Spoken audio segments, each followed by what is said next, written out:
Washington State high school student shot and killed one of his classmates, wounding another 4 more before taking his own life on Friday. Local police did not confirm the identity of the shooter, but a school district official said the shooter was freshman Jalen Freiberg. A local police official confirmed that the shooter died from a self-inflicted gunshot wound. Officials here at NIH Clinical Center in Maryland have declared that Nina Pham, the first nurse to contract Ebola from an infected patient, Thomas Eric Duncan, in Dallas, is now virus-free and will be discharged from the hospital shortly. The announcement came just hours after nurses and first responders gathered in Washington, D.C. in solidarity with Pham and healthcare professionals all around the country. They called on the district government to provide all D.C. hospitals with the adequate training and equipment that they need to protect themselves when treating Ebola patients. In Maryland, I'm Alexandra Hall for Telesur. His name is Lamine Camara. He reached the isolation unit of this Ebola medical center with his mother, who died a few days ago. In the morning, I went into the ward and met the child on top of the mother, breastfeed from the mother, yes. From the dead, from the corpse here, having a biscuit in his hand, eating the biscuits. The biscuits was, part of the biscuits was falling on the ground. This child took the remaining biscuits from the ground, eating it. Yes, he was here for observation. The workers of the medical center, who are now caring for the child, feared that he might be infected.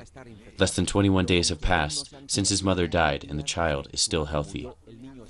Other children that also seem to be healthy also remain under observation in this medical center, where doctors do not dare to come. Their mothers have already been buried or isolated in the center.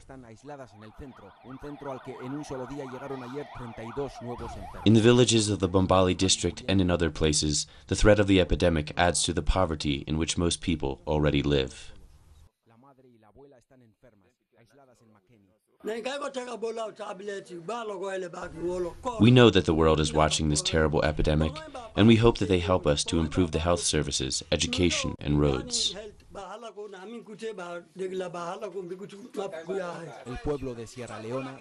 The people of Sierra Leone ask the world for help to improve their basic living conditions and prevent this and other diseases linked to poverty.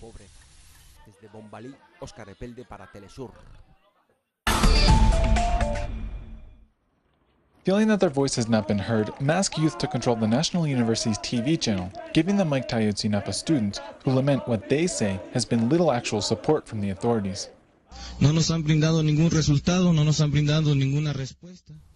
They have not provided us any results. They have not provided us with any legal responses nor advances on the search. The main support that we have received is from social organizations. Supporters of the youth and sympathizers of their demands for justice echo their concern. Some say the Ayotzinapa case is being monopolized for political gain. This tragedy is being administered by political groups that are seeking to benefit in the upcoming electoral period, because political damage control is very important to them, as well as controlling electoral damage. Another day passes without the 43 youth, and civil society organizations take the criticism one step further. They say the state does not only fail in finding the 43 students, but also the more than 20,000 disappeared since the 2006 launch of the drug war. We are tired of the simulation of discourse. The Attorney General opened a specialized unit in search of the disappeared, and this year they cut back its funding by 50%. Meanwhile, it cannot be denied that the names and faces of the students in the case of Ayotzinapa has left a deep mark on this already scarred society. Clayton Khan, Telesur, Mexico City. Brazilian leftist and incumbent President Dilma Rousseff faces center-right challenger Aécio Neves in Sunday's runoff election, with the Workers' Party candidate leading in the last polls to be released ahead of the vote. Neves lobbed last-minute accusations at Rousseff, who has risen to 53% support, according to polling from Datafolha, compared to 47% for Neves. More than 2 million Uruguayans are expected to vote in this Sunday's general elections. Uruguayans will be electing a new president and vice president, along with 30 senators and 99 legislators. Tabare Vasquez of the leftist Broad Front leads the polls with 42%. If none of the presidential candidates receive an absolute majority, the country will go to a November runoff election.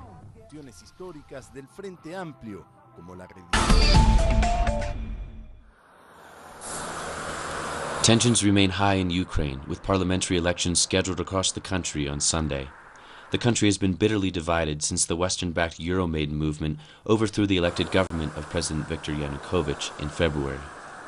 Thousands have been killed so far, while hundreds of thousands in eastern Ukraine have been forced to flee their homes since the Ukrainian army began attacking rebel forces seeking independence for the Donetsk and Lugansk regions.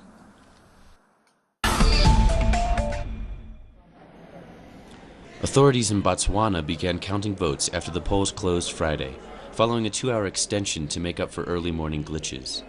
The Independent Electoral Commission has verified results from 200 of 490 local council voting districts.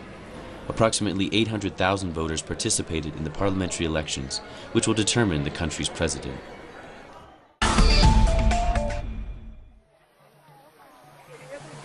Zambia celebrated its 50th anniversary of independence on Friday. Representatives from 56 countries and an estimated 60,000 people converged at the Heroes Stadium in Lusaka, with millions following the celebration via radio and television broadcasts. Zambia won its independence from the United Kingdom in 1964.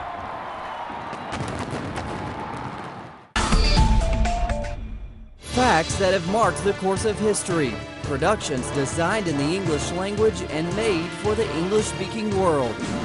This is Documentary.